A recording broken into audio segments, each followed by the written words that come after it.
So this thing right here, it's a sigma, and we're going to use it to talk about sums and partial sums and stuff like that. And it's really annoying me right now. So let's just get on with it. Do you have anything to say? Sigma notation. It's a way of summing up a series of items that are all related to each other in some way.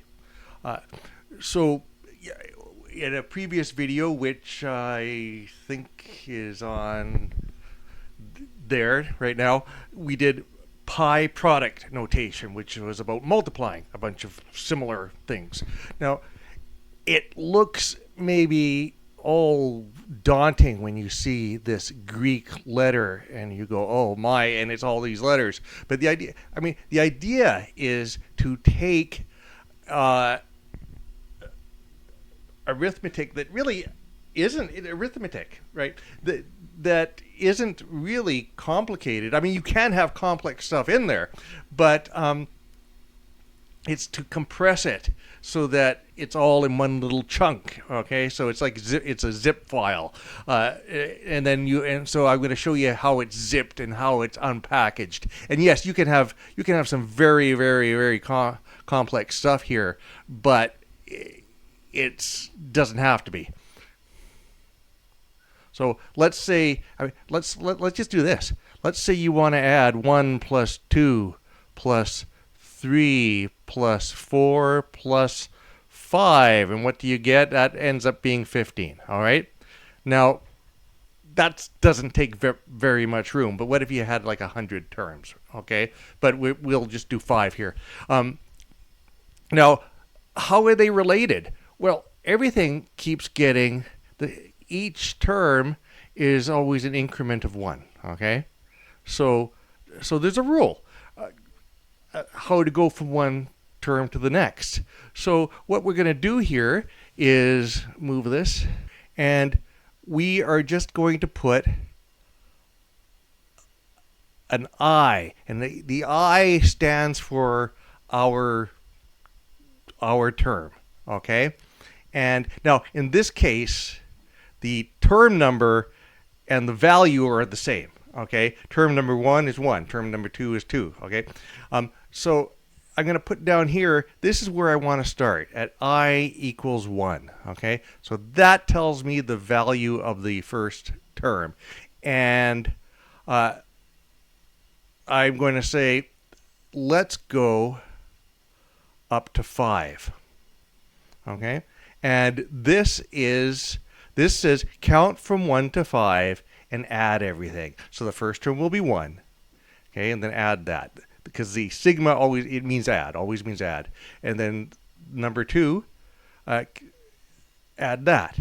And then now we're at 3.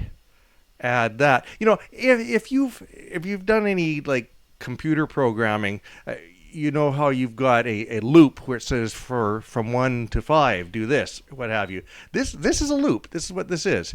And we've got the rule. Add 4, add 5, and then stop. This says to stop. And so here we go. Here's an unnecessarily obtuse way of saying this, because of course down here is much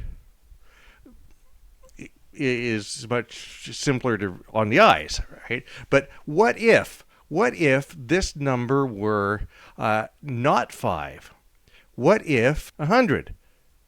Okay. Well, now it's easier to write this sigma notation than it is to write all the numbers added up from 1 to 100. So this simply says start here, count to here. Okay, and when you get to 100, stop. And so now this is no longer going to be 15. I don't know if you know that there's a trick adding up all the numbers from 1 to 100. It's going to be 100 times 101 all divided by 2. So it ends up being 50-50, and there's that famous story about the mathematician Gauss, which we won't go into right here.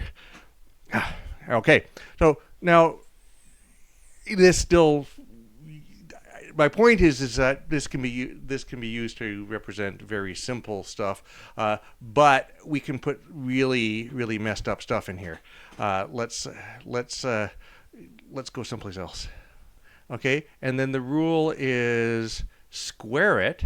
Okay, and to add 1. Okay, all right. So now we got to go, how are we going to express that? Here's your general term, and we have to square it and then add 1. Okay, and that gets done over and over again. Okay, so sigma I squared plus 1. Okay, and now we're saying this time we're saying start at 3 and go to, now the last time we looked at it, I mean, this number up here was the same as the term, but it's not the term, it's how high we count. Okay, because I is going to always increment by 1 unless we tell it to do something else. So let's see here. So let's just say we do this up to 7. Okay, so we got I squared plus 1, so we're going to have the 3 squared plus 1. Okay, plus 4 squared plus 1 plus 5 squared plus 1 plus 6 squared plus 1 plus 7 squared plus 1. Okay, there you go. So there's our general term. Maybe I'll put that in parentheses so we know that it goes all with this. All right, now there's another thing that we can do with this, and this is where infinity and limits play a role. All right, let's say we've got x to the power of I. So I'm going to put I here now, and I'm going to do x to the power of negative I. All right, and here's what we'll do. Sigma, so the sum of our general term from I equals 0. I'm going to start with 0. Now I'm going to say all the way up to infinity. Okay, so now this means this is an infinite sequence. Okay, so this equals 1 over x to the 0 plus 1 over x to the 1 plus 1 over x squared plus all on off the page. Okay, and so now the question becomes, is this going to converge to anything? Okay, is this approaching something as I gets bigger and bigger?